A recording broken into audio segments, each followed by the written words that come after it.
Hi guys! Welcome back again to my channel. So for today's video, wala lang.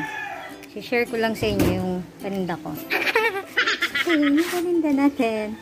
Meron tayong lakatan, grape, seeded yan. Ano pa ba yan? Mais, bagong ani. Binabalatan niya na yung mga for delivery. Ngayon pa lang natin babalatan para fresh. Tingnan niyo yung santol natin. Ang laki. Laki-laki. Bangkok santol. Ayan. Meron tayong mangga. Ang dasinan yan. Bango-bango. Ito yung ating mais. See? Fresh na fresh. Ang ganda ng butil. Pakita ko sa inyo kung ano yung itsura sa labas. Aray! Pa! Ayan. Yan ang aming fruit stand. Yan. So, bili na kayo. Ang gaganda ng saging. Look at that. See? Ngayon lang ulit kami nakapag-open ulit. Gawa ng ibang racket si Kuya. Ibang racket. Eh, ginawa lang siya for 1 week. Kaya ngayon lang kami ulit nakapag-open. So, yan. Prepare na kami for delivery.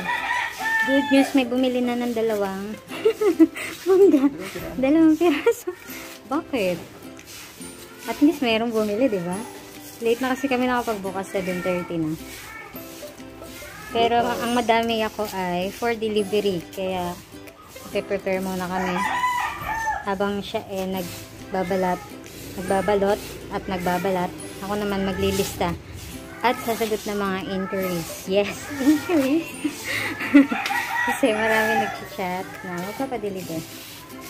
So yan, update namin kayo mamaya. Bye! So yun guys, after ilang oras, natapos din kami na pagbabalot. So ito na siya.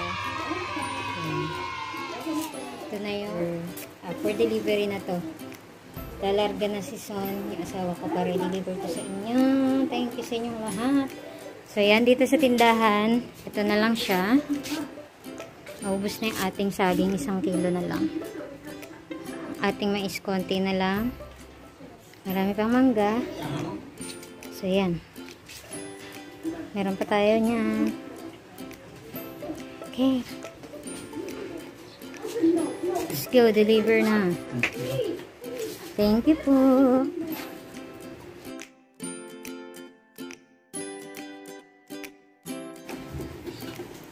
Second batch ng deliver.